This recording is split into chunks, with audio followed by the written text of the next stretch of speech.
I totally forgot about it. All right, let's keep going.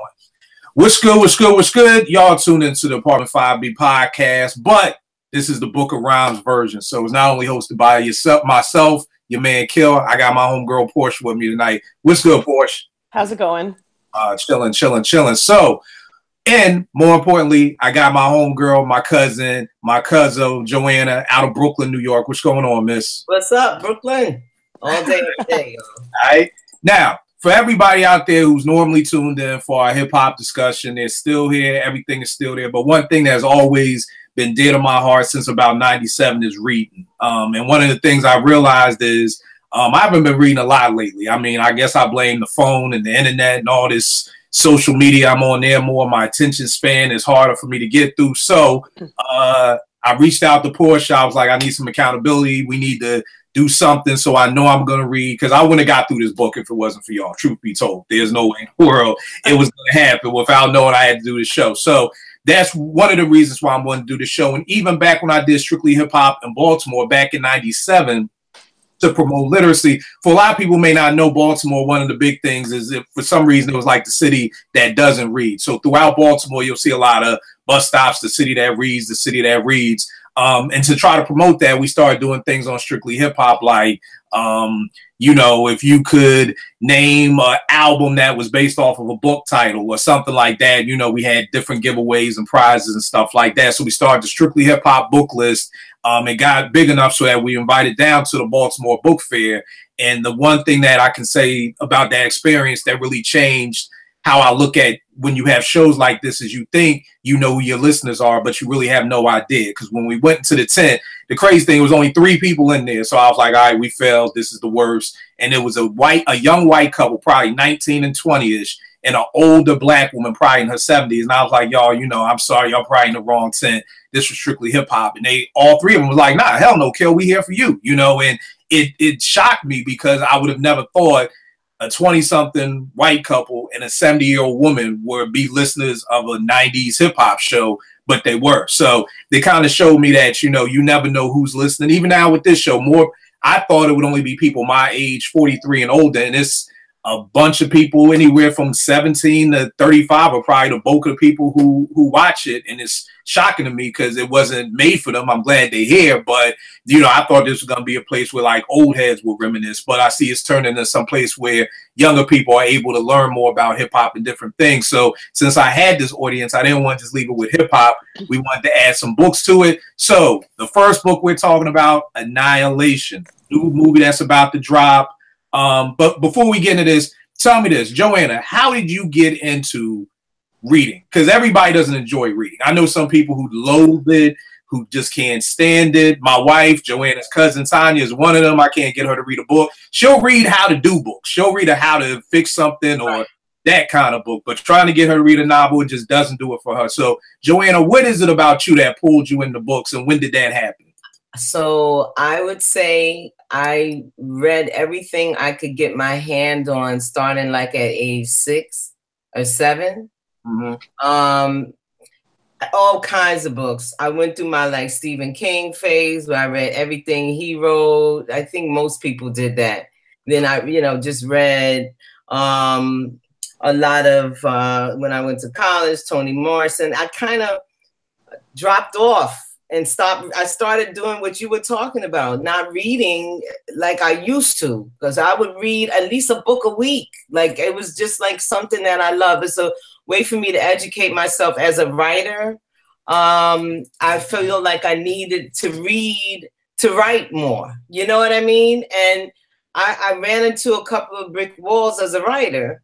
And then you came up with this, and I was like, well, why have I stopped reading? This is crazy. This is probably the cusp of my problem, is that I'm not reading. Right. And so I'm telling you that it has created, this has really helped me. Reading this book was a little challenging for me, but it did provide me with the breakthrough that I needed. And I'm writing, you know, now it's a little easier. All right. That's what's up. So, Porsche, what about you? What got you into reading? Yeah, my story is kind of like Joanna's story, actually. I went through a phase where I was reading all the time. I think I was reading like Judy Blume books when I was a kid. Oh, yeah. And I was, and and I loved those. They were easy reads. I would get through them really quickly. And then again, you know, like MSN Messenger came along at some point, and then books just got pushed to the side and social media just started happening. And I kind of got to a point where I felt like, I was like, damn, like my language is not my vocabulary is not expanding anymore. Like I used to be really good with like, you know, words and things like that. And now I'm like, damn, like I'm using like, I feel dumbed down. So I was like, okay, I'm going to start picking up books again.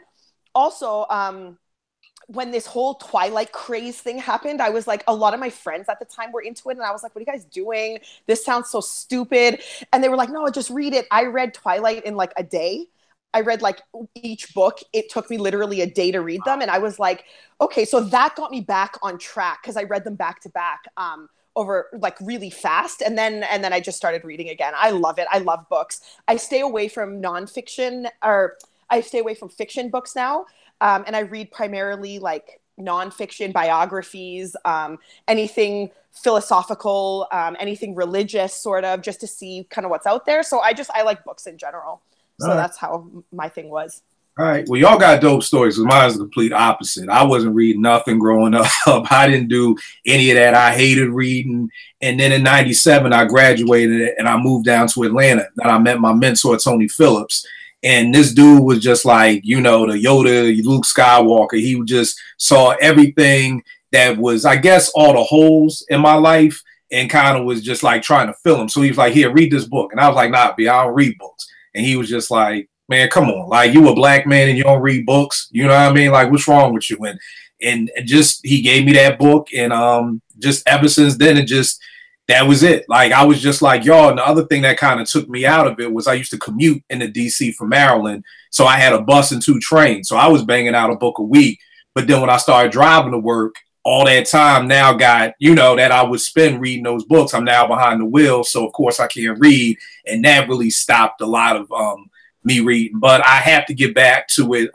The thing with me, and I think the people who love reading is, I always believe we have great imaginations. You know what I mean? Because I don't know about y'all, but when I'm reading a book, I visualize what the characters look like. I visualize everything. So I think, you know, some people really don't have a vivid imagination. I think are some of those people who really can't get as much into books but I visualize, you know, everything. And I definitely always loved getting into books that were about to become movies because I always wanted to see how the director could pull that off. So as soon as I saw the trailer for this, I hit Portia up, like, what y'all think about this for the first book? So let's dive right into it. Joanna, what did you think about this book? Just the overall, I got a lot of questions to get into it, but overall, what did you think about, well, one, let me do this for the people real quick. What is about Area X has been cut off from the rest of the world for decades. Nature has reclaimed the last pieces of human civilization. The first expedition returns with reports of a pristine Edenic landscape. The second expedition is ended in mass suicide. The third in a hail of gunfire as his members turned on one another. The members of the 11th expedition returned as shadows of their former selves, and within a week all died of cancer. In Annihilation, the first volume of Jeff Vandermeer's South Reach trilogy, we joined the 12th expedition. So it's some crazy world. We don't know what's going on. Everybody who comes back out of this world is not the same. They're sending in the 12th expedition. It's 4 women. So Joanna, just hearing that, were you interested? Were you piqued? Were you like, this is kind of whack, but I'm gonna read it? No, I wasn't. I was like, what? I'm not really a science fiction reader. Mm-hmm. So, you know, when I saw what the book was about, I was like, I'm not really into science fiction, but let me check it out. And I found that it was okay. I found like a lot of the descriptions and him trying to build this world for us, you know, which is one of the things as a writer. I think that's why I don't like reading it, is because I don't really have that skill when I'm writing, like to build, because you have to really create all the rules in this world when you're writing. You got to really do a lot of work when you're writing science fiction. And I feel like there was a piece of it missing for me that didn't quite come together in the world. Okay.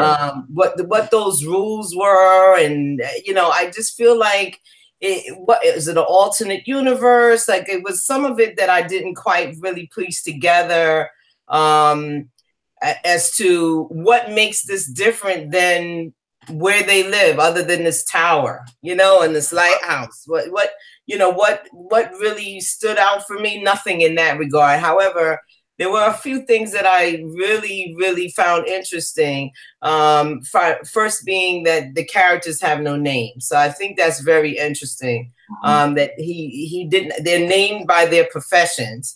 I think this may have been something that he did intentionally, but we know they're all women, which is also something that I think is very interesting, that they chose to send all women back out for this expedition. So I found that I had some problems with it in some parts. Okay. But overall, I'd say it's a decent read. I really would like to see what the other parts of the other books are about. By the way, I got the digital version of the book. I still have to hold the book. Right. I got to hold the book. So yeah, it's funny you say that, because I was the same when I first got the iPad, I guess 6-7 years ago. I was like, yo, this is great. I could throw all my whole library on here. But then after a while, I felt the same way with you. It was like, yo, I just miss holding a book, you know what I mean? And just pulling the pages. And, you know, it was definitely convenient to have the iPad and have it jump from book to book. But after a while, I was just kind of like, it probably was just technology, something new, like, oh, this is dope.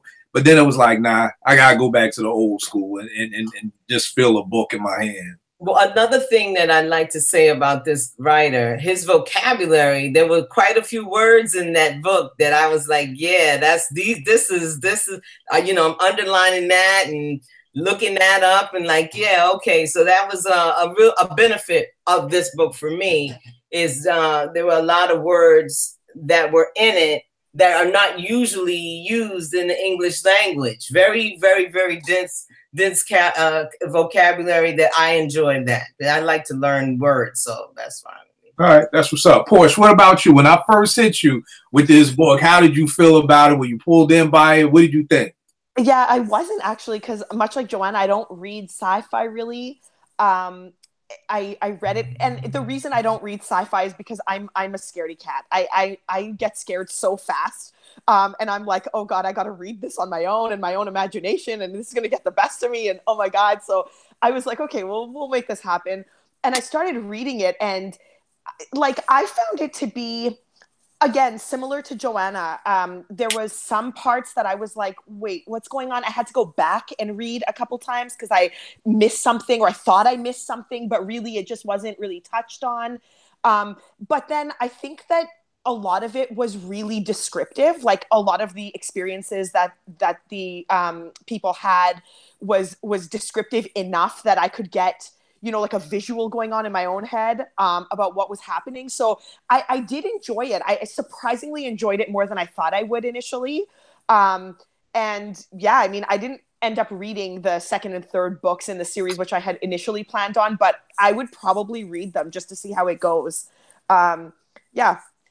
All right. And then to me, of course, I was pulled in by, I'm in the opposite again. I'm a big sci-fi head. Like, that's probably like one of my favorite genres. I mean, geez, on New Year's Eve, I can watch Twilight Zone. You can keep Twilight Zone on an endless repeat. You know what I mean? Watch it, but reading it is something else. Right. You're right. So when I saw the trailer, I was like, yo, I'm always in the concepts. Like, even with hip hop, like if, you know, J. Rue's One Day, like the concept of one day, or just anytime that there's a concept. So I was like, yo, okay, a world, people keep coming out crazy going into it. I think I enjoyed the book, but just like you two, there were parts where it was kind of slow to me at times. And I'm one of those personalities who likes to know why. You know what I mean? And I think, to me, by the end of the book, I still didn't figure out why. You know what I mean? And for me, it was like, I was like you two, like maybe I should go into the second book, because for people watching, it's actually a trilogy of books. It's Annihilation, Authority, and then Acceptance. But from what I've learned doing the research, Authority kind of just focuses on the Southern Reach, which is the name of the government that, like the government crew that keeps sending these expeditions in. So the two books really don't follow on to these characters. It just kind of breaks down the Southern Reach, and then the third book, Acceptance, goes into where Area X comes from. So like the characters that we have in this book, they end in this book, and then the other two books go on to talk about other things. But I'm also realizing that there are people who really enjoy not knowing why, you know, and I think that this is one of those books where it's just like, you don't know why, it kind of just happened, and, you know, kind of like y'all make up, you know, whatever you decide kind of happens from it. But yeah, after a while, there was times when the book got slow to me. I was kind of like, all right, let me put this down. It's only 200 pages, and 200 pages back in my glory day, I would have banged this out on my lunch break. And right. Right, you know what I mean? And back in my good old days, this 200 pages was like nothing. You know, when I first sent it out, I was like, yo, we could bang through all three of these books, you know, but it kind of did get slow to me at times. But let me ask y'all this, going into some of the characters, the psychologist, what did y'all think about her? Because she was hypnotizing the other two people, the other three.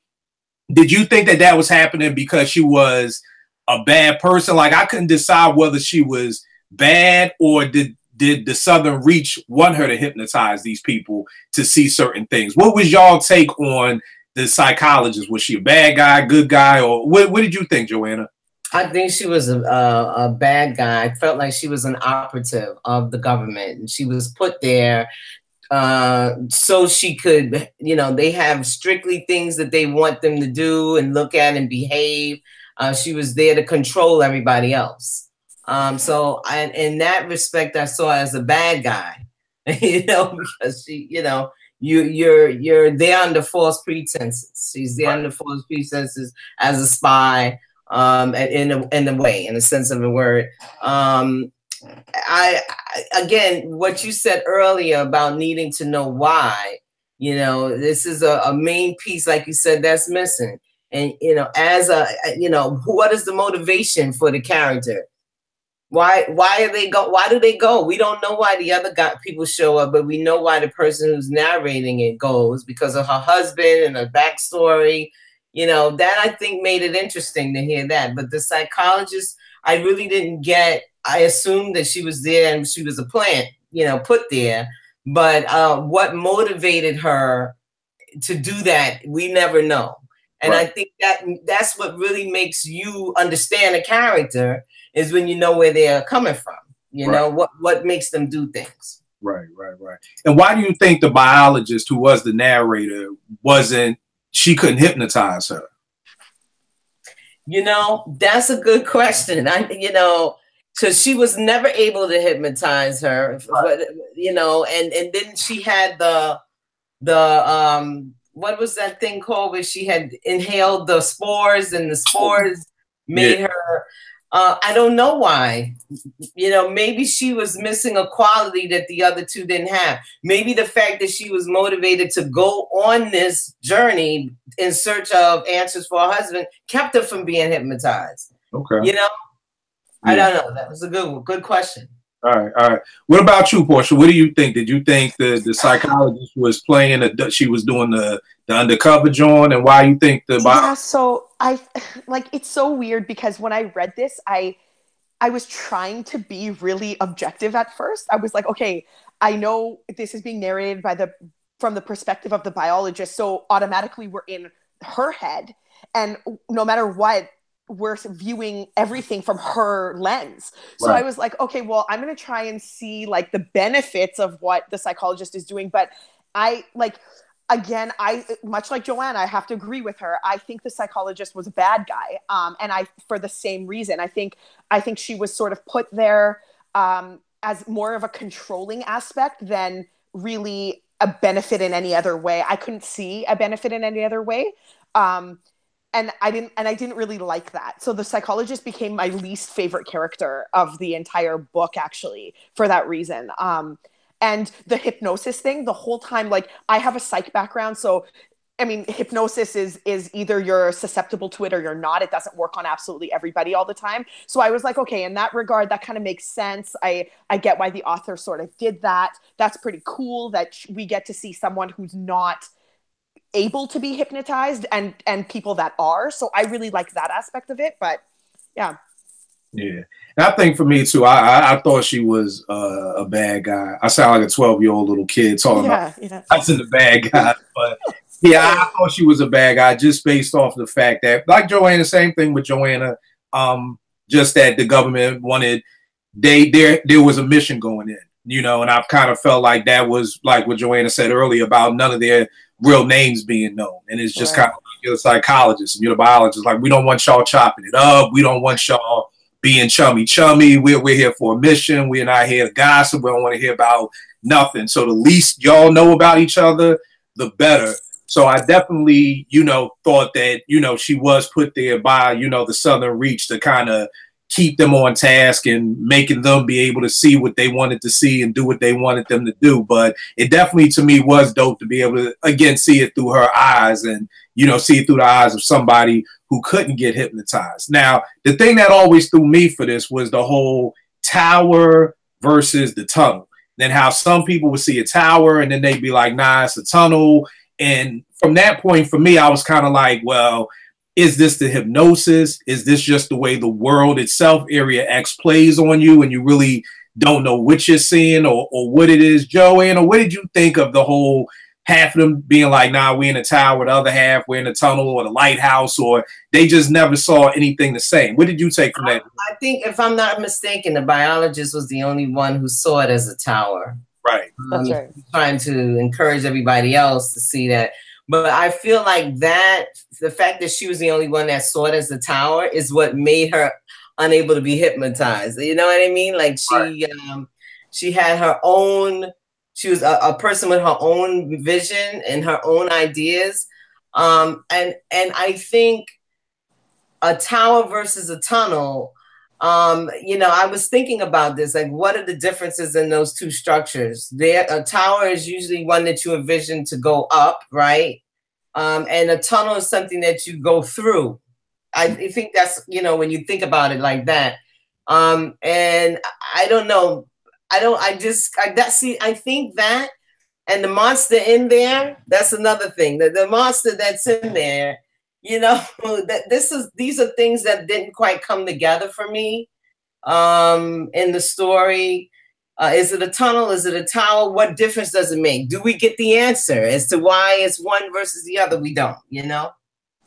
Yeah, no doubt. And speaking of the monster, we're gonna get into that too, because you know, I didn't know, and again, I'm the why person, you know, there's so many. I forgot the name of the movie. It's on Netflix, and I watched it, and there's no reason or rhyme or reason. So I'm like Googling it afterwards, and everybody's pissed. Like I just wasted 90 minutes of my life. And, you know, from what they're saying is that the director just wanted you to come up with the answer. That's like, hey, whatever you think happens. And that may work for some people. That's just not my personality. It's like, look, you know, I want to know why, you know, if there's a show where people disappear off the face of the earth, I'm watching every episode to the end to find out why. So when I don't find out why, I'm like, well, that's a waste of time. But I assume there are people out there who don't mind not knowing. But Portia, what did you think about the difference between the tunnel or the tower or whatever? Yeah, at first I was kind of confused. I was like, well, what is it actually? Because like Joanna said, a tower is something that I mean, in the traditional sense, it's something that goes up. It's got a ceiling, like it caps out at some point. A tunnel, who knows how long it can go for? Like they're just so different. How are these characters seeing two totally different things? And then the way that it was described. So like, I think there was points where she was saying we're climbing down, we're going down. And I was like, why are you going down in a tower? Like, why wouldn't you go up, or why wouldn't you kind of alternate? So I kind of at first was like, okay, this is a tower they're going into. And then midway through, I was like, nah, this isn't a tower. This is like some sort of other tunnel. So I think the author actually did a really good job of playing kind of both sides, so that either way you want to go with it, you can, in your sort of envisioning what it's going to be. I'm curious to see how the movie's going to play out with that. Yeah. Because how are they going to do a tower tunnel? Like, right. That's just how are they going to do that? So. Right. And the funny thing is, oh, I'm sorry, Joanne, you got it. I was thinking at first that maybe it was a tower that got buried. So they are entering from the top of the tower going down. And Right. So I was thinking that, but then when I looked through the pages, I didn't see that described it. You know what I mean? Like right. I didn't really get a full idea of what they were, you know, what they saw, like what's the interest to this thing. And I kept saying, all right. And I did what you did, Portia. I went back a few times looking for things that I figured I must have overlooked. And they weren't there. They just weren't there. Right. Yeah. And that's the funny thing to me, just like what Portia was saying, it was dope how he freaked that, because like Joanna said earlier, by the biologist not being able to be hypnotized, I kind of looked at it like, well, then let me believe what she's saying, because she's the only one who's like, it's almost like if everybody else is drunk, then let me believe the sober person. Right. Who sees what it really is. But then, like Portia said, I'm like, why you keep climbing down, or why you keep walking down? So it almost, what I did enjoy about the book was the author did a great job, and just to shout him out, Jeff Van Diemer, was almost bringing you into Area X2. I felt like he did a great job of doing that, because I'm just as confused, I'm sure, as the characters were as to what's going on, you know, because like you said, I'm like, we going down, but it's a tower, and you the only sober one, so I'm listening to you, and now you confusing me. So I think the confusion may have been meant to make the reader almost feel like you're in the book and you are a character, and that this is what they're seeing, and that this is what's confusing you, which is a dope attribute to be able to do as a writer, you know, to keep you that engrossed. Now, I guess the villain or the monster of the movie, because I've seen the trailers and I see them shooting at something, is the Creeper. You know, and because we don't get any defiant explanation of what the Creeper looks like, it seems like it's changing from time to time throughout the book. Joanna, what did you envision the Creeper as? Or did you envision the Creeper, or what did you think about the monster? For some reason, I honed in on this one detail that he wrote in the book, and that was the sludge that was traveling behind it when it moved, like the slimy stuff. So I envisioned a big slug, you know, or some kind of slimy looking bug that was writing on the wall. You know what I mean? That's how I saw it. Right. And that was the weird part that threw me. I'm like, okay, he's a monster, but he's tagging on the walls. Like, you know what I mean? Like, this is a monster who's like tagging as he goes along the subway tunnels or whatever. So that threw me too. Portia, what did you think of the Creeper? Like, what did you envision it as?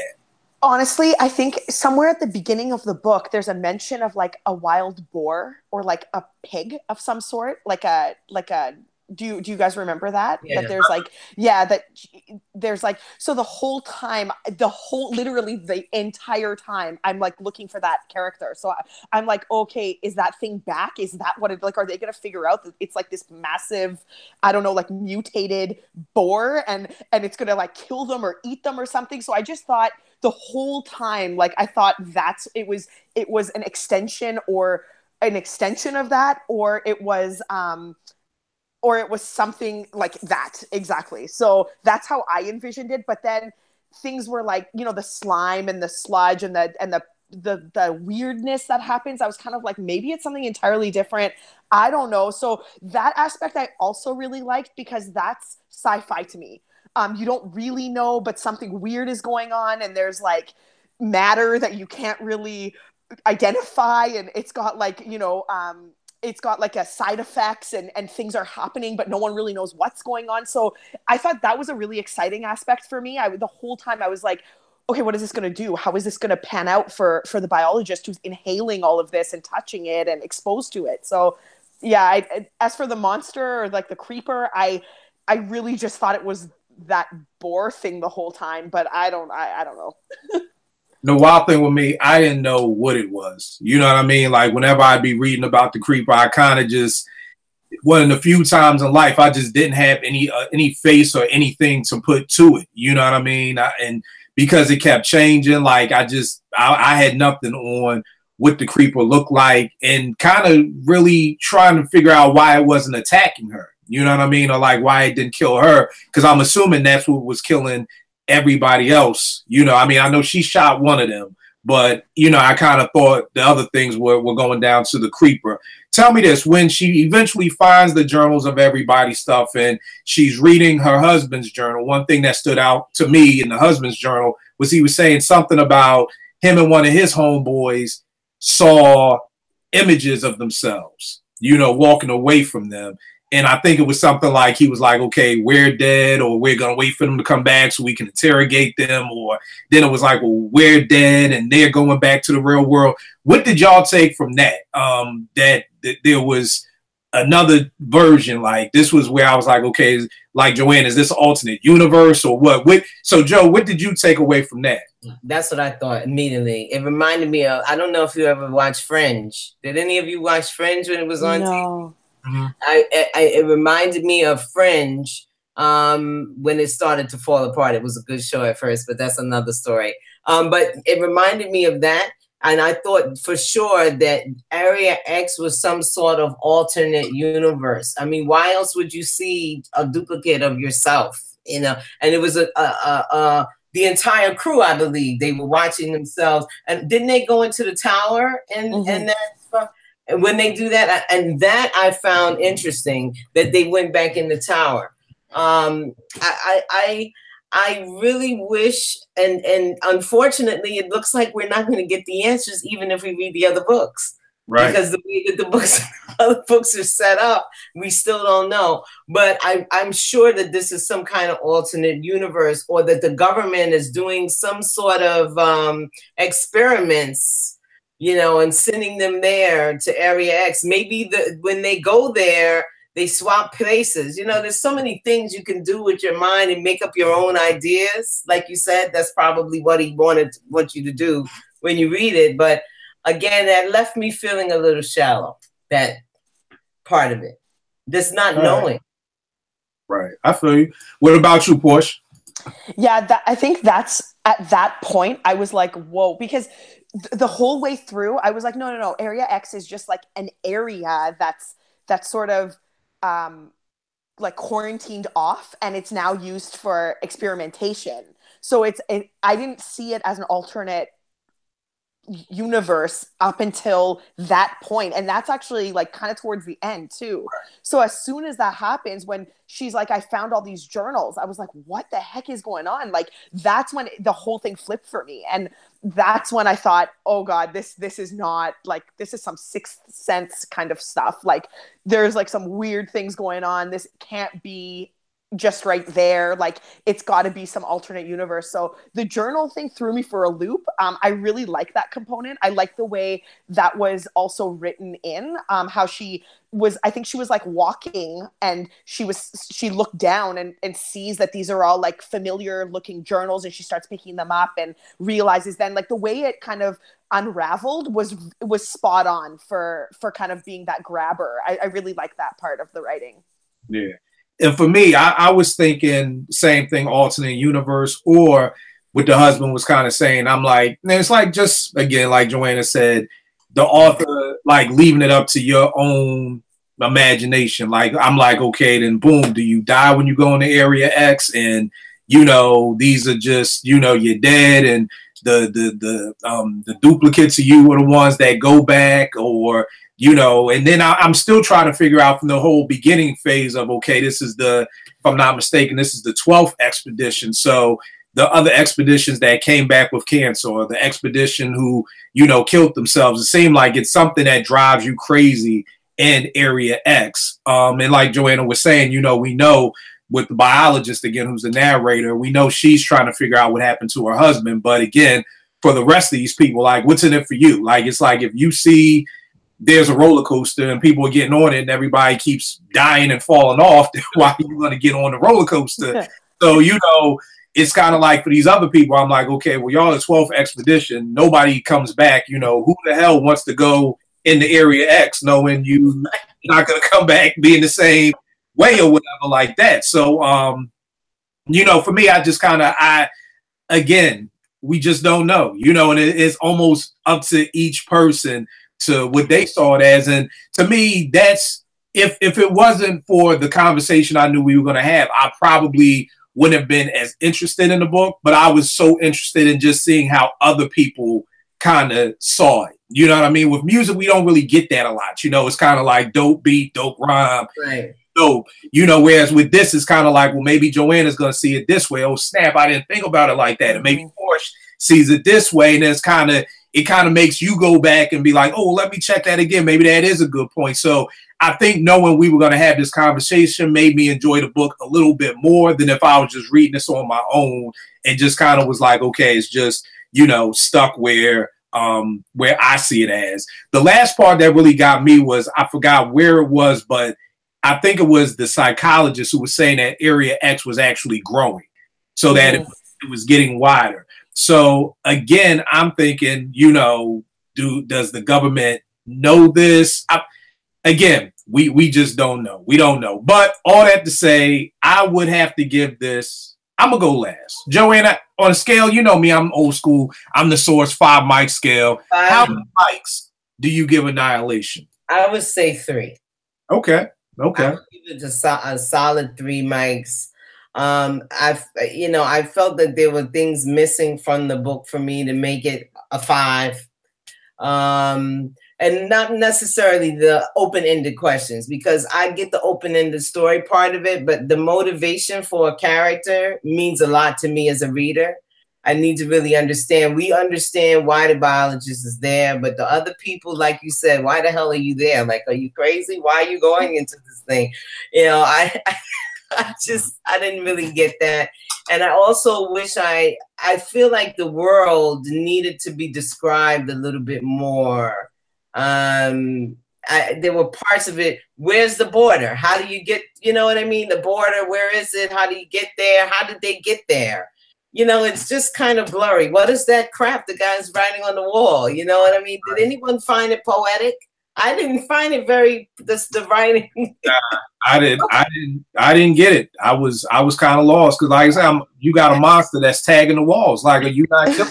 Like, you know, like. So, you know, that's why I'm going to give it. I'm going to give it the 3 mics. The vocabulary was good. I did appreciate the backstory of the biologist, you know, and learning about her. But again, I would only give it 3. All right. What's up? Oh, I'm sorry. Being generous. All right, and that's being generous. All right. All right, Portia, what you give it? I give it also 3 mics. Pretty much for the same reasons as Joanna. I think there were some parts that could have been developed a little bit better to give context.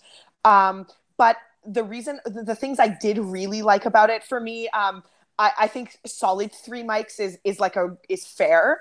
And I think that's because the writer did do a good job at some points to introduce certain elements that kind of like drew you in again. Like, it seemed like right as it was starting to get maybe a little bit mundane or a little bit, you know, it was kind of getting like, okay, now what? It was sort of like a page later, there was something else that you learned that sort of grabbed you again.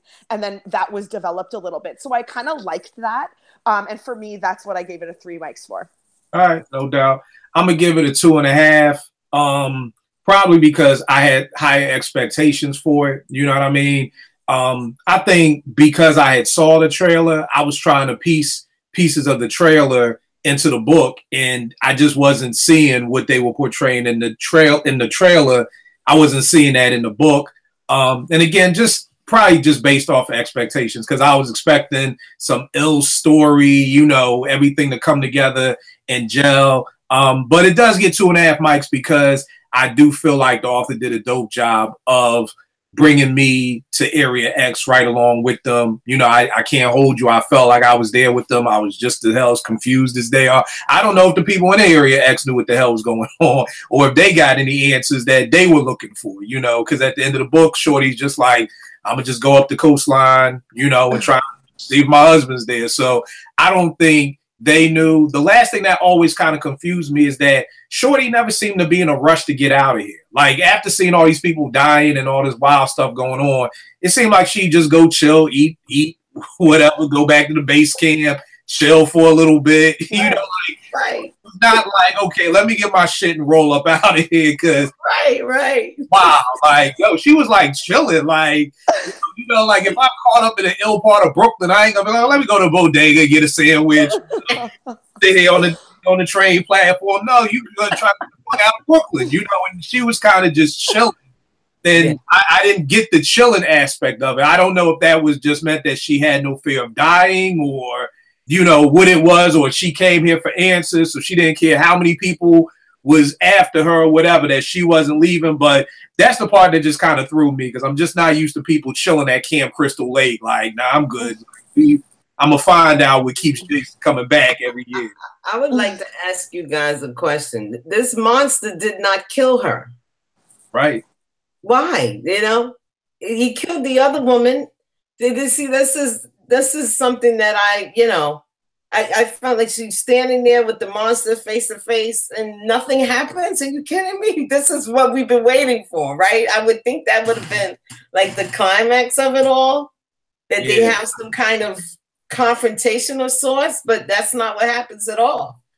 The reason, like, I don't know. I mean, for me, I think the reason, the way I played it out in my head was that she sort of connected with it through the, wasn't she like constantly feeling the hum or like that heartbeat or whatever it was, or like, and she also breathed in those spores, and I just felt like maybe there was aspects of it that she had, and maybe for that reason it was sort of familiar, so the monster didn't kill her. That's how I kind of made sense of it in my head.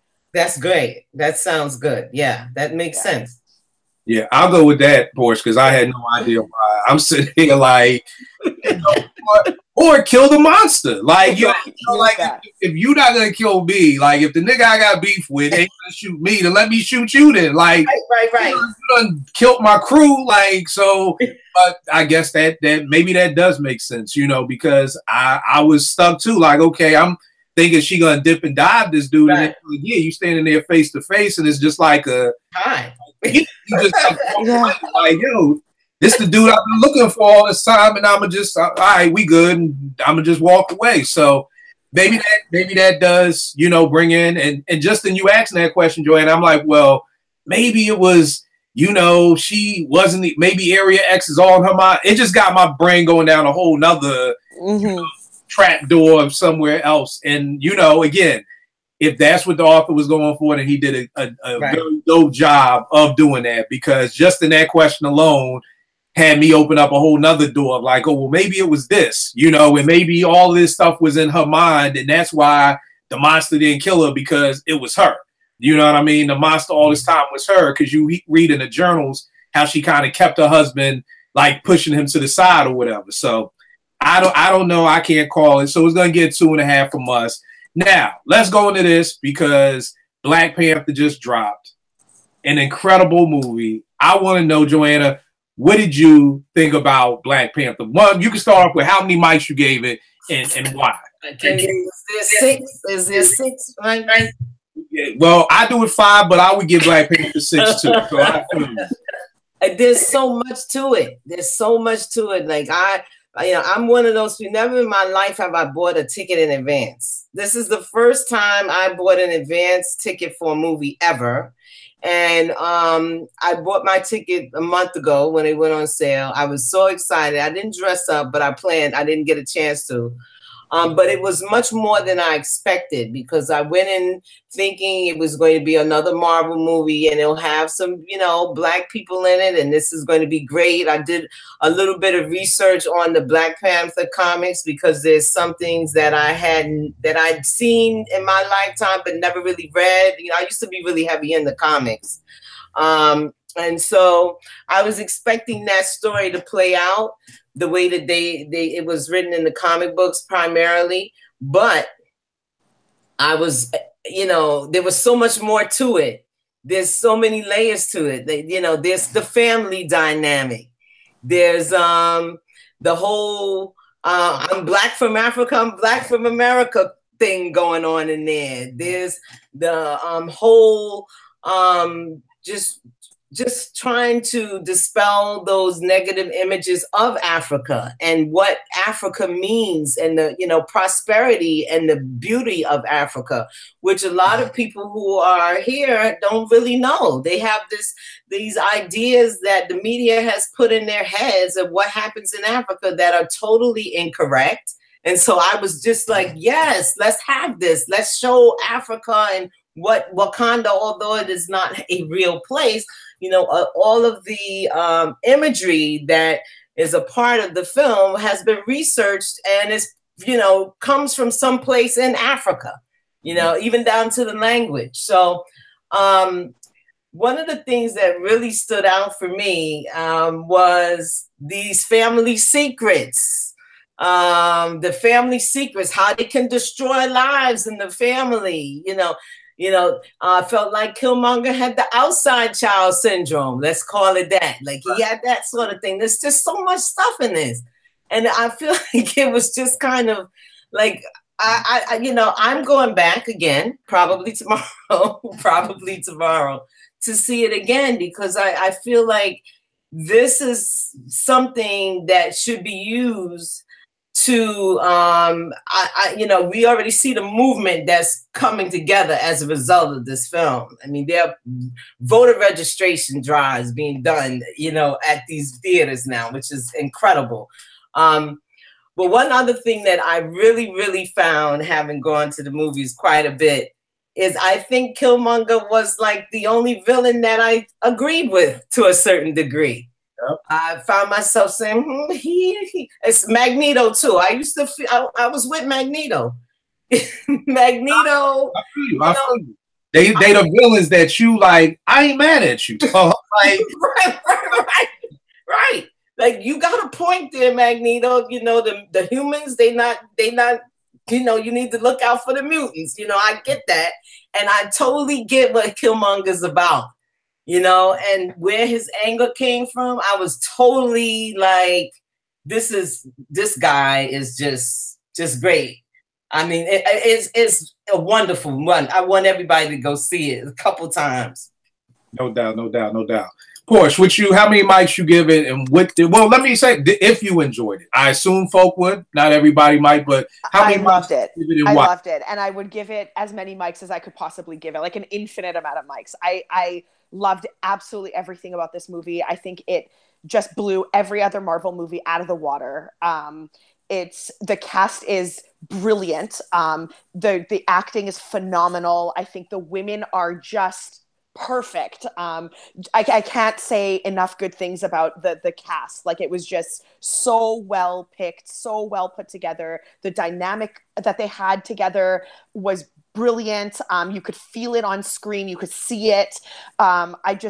Again, like Joanna said, I love that they actually researched aspects of Africa and kind of implemented those key elements all together to create this, obviously this phenomenal place that's the best in the entire universe, that has, it's so rich in all of these things, because that's really how Africa is, if you think about it. Right. So I love that. And I think, like Killmonger, I think I loved his being there, and I loved his character. I also think that it was needed for sure.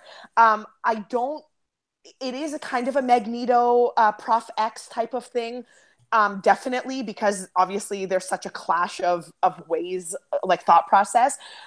What I thought was a little bit abrasive was his language versus like Black Panther's language. Do you know what I mean? Like the street sort of American language versus like the eloquence of everybody else. That was just sort of a little bit clashy for me, but I still think it drove the point, and I love that too. So I can't say anything bad about it. I think it was just brilliant. I love it. And I agree with Joanna. I think people should just keep going to see it. I think everyone should own it.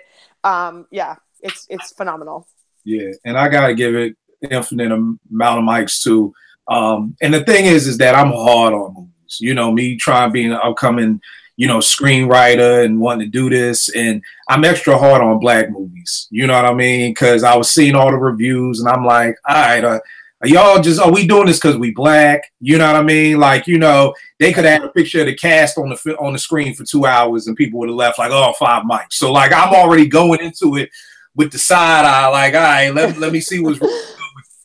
You know what I mean? But it's so many points. One thing about Black Panther that I was worried about is most superhero movies do really well based off the villains they have, which is what I mean by that is like with Batman. The reason we're able to have an infinite amount of Batman movies is because the villains he fights are so dope themselves. The Joker, the Riddler, Catwoman, you know, the villains are just as great as the hero. Same thing with Spider-Man, with Dr. Octopus and Magneto and all those villains. And I was just like, yo, I really don't know a lot about Black Panther's villains or whatever. But I mean, and then the other thing was when I saw Michael B. Jordan was playing the villain, I'm just like, I don't know about this. You know, dude is just a dude I still see him as the dude from The Wire. You know what I mean?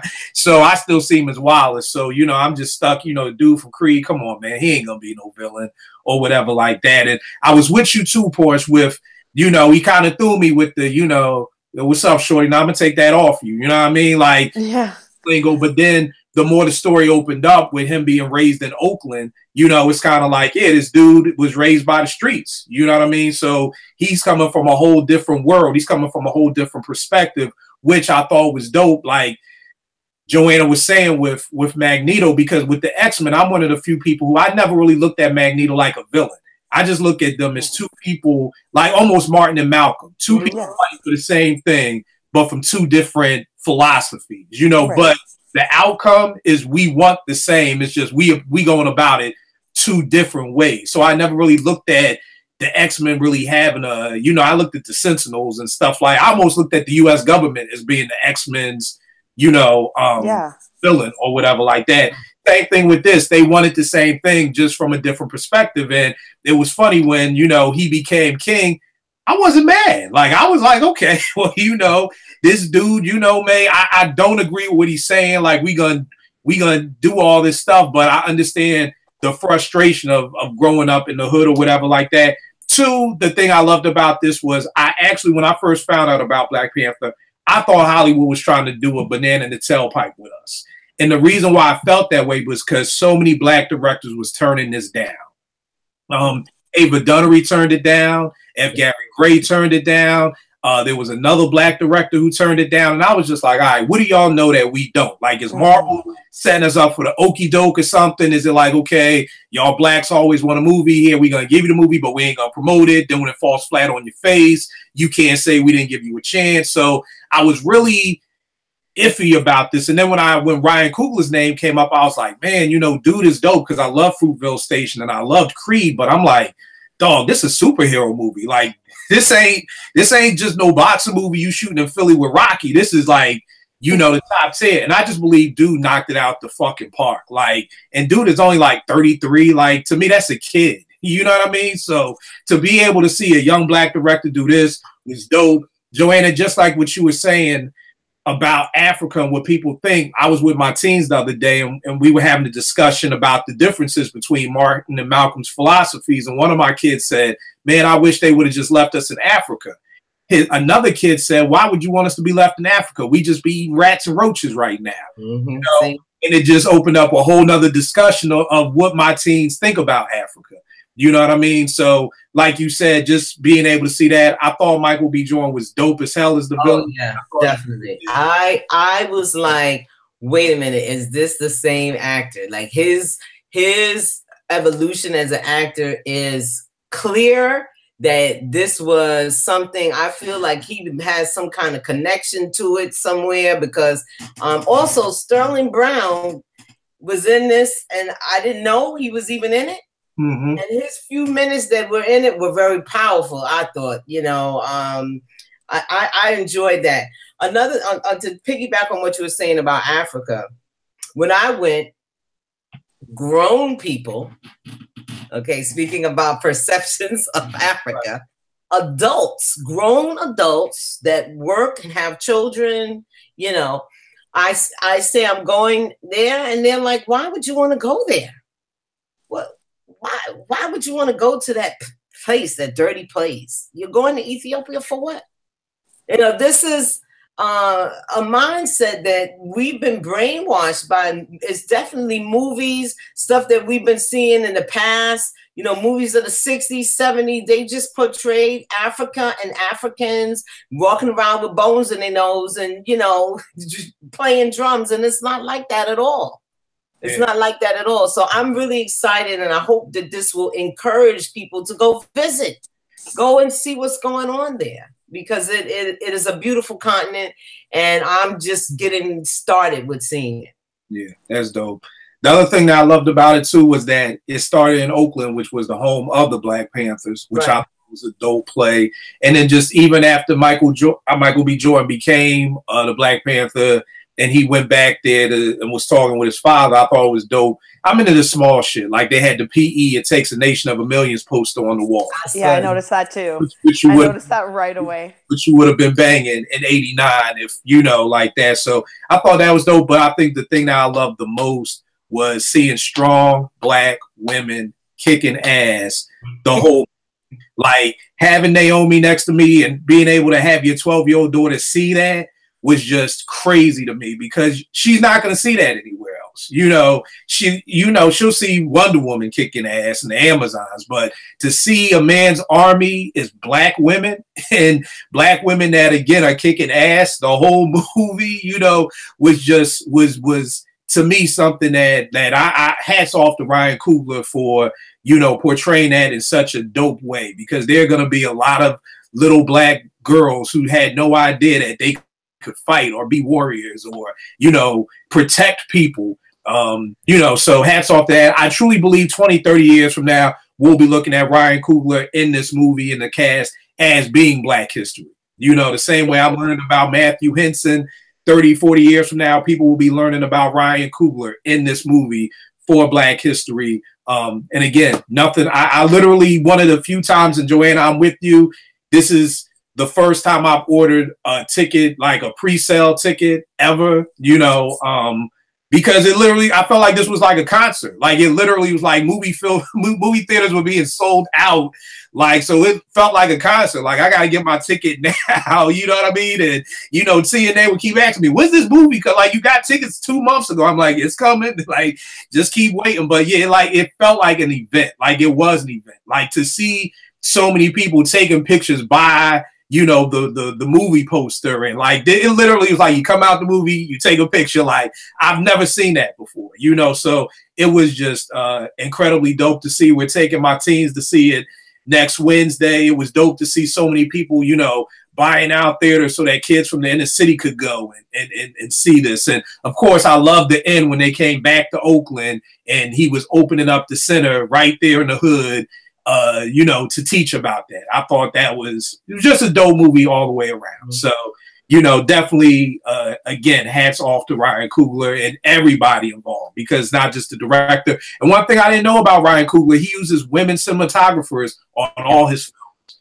which I think is so dope. I think that's beyond dope, to see so many women. There's so many things that Naomi asks me so many times, like, Daddy, do women direct movies? And I'm like, yeah, you know, let's sit here and watch Selma. Let's sit down and watch Queen Sugar. Like, you know, Daddy, do women play drums? You know, and Lenny Kravitz's drummer is a woman. So I just love to be able to, when she asks those questions, for me to be able to say yes. Like she's asking me now, Daddy, are there women producers? Who's a woman producer? You know, and I'll take it to the Sheila E's and the from Renee, Angela Bofield from Renee and Angela, and different women producers. But in hip hop, it's not a lot. And I wish there were more. You know, I mean, I know there are behind the scenes, but there's no name that I could just tell her offhand. Like I could say Primo, Pete, Dilla, Dre, or whatever, you know, but it's just dope for having a daughter for her to be able to see that. So again, nothing but love for Black Panther. Joanna, give them all your stuff, Twitter, Instagram, tell them about the show you got in Brooklyn, tell them everything you're working on. Okay, so my website is jwomedia.com. I have a live stream game show called Ultimatum that we stream on Facebook. I am working with a couple of producers out west on a few reality shows at the moment that we can't really talk about, but we are making content, making it happen. At Twitter at Film Lover. Okay. No doubt. Porsche, give them all your stuff. Twitter is at Cherchez La Porsche, and Instagram's the same. Yep. That's it. That's pretty much it. Porsche, thank you for holding this down with me on the and for believing in this vision, because I know it was a crazy vision. Because no, it's a great vision. Yeah, but I know a lot. I know a lot of. I understand my audience too, and they're gonna be like, "Come on, kill books," and I'm like, "Just ride with me, y'all. Just ride with me." You know what I mean? Just come on, ride. Yeah, you know. The next book is a good one. So. Oh yeah, I read that first chapter and I was like, "Oh wow, let me just." It's the subtle art of not giving a fuck, right? That's right. Yes. It's phenomenal. It's phenomenal. It's great. Yeah, you don't like this one, Kel. Oh, good. Because it's funny. As soon as I was in the BC and they were going to the movies, and I saw in the bookstore, I hit Porsche right there, like, "Yo, what you think about this one?" You know. So the next 2 months, I want y'all picking them. I don't Brody the first 2 months. So, you know, I want y'all to pick the next one. But yeah, again, all the people ride with me. Like I said, it's something that, you know, if you never read books, give them a try. You know what I mean? It's something that I love. And I mean, you know, while sometimes I used to wait for movies to come out to get some dope content, or now Netflix, you have an infinite amount of books that are out there that are so dope, that just pull you in. And you know, and join the book club, man. I knew it was gonna be more women than men. We, you know, because you know, I ain't gonna hold y'all women. Y'all more mature than us. Y'all dope. Your women are just dope. You know what I mean? So, but I do want to get the fellas back in here, you know, so that, you know, we need more men reading too. So we gonna get that going. Y'all already know what it is with me. Kill 889 on Twitter, NIG. We'll make beats for food. I appreciate y'all. I will check y'all out next time around, y'all. All right.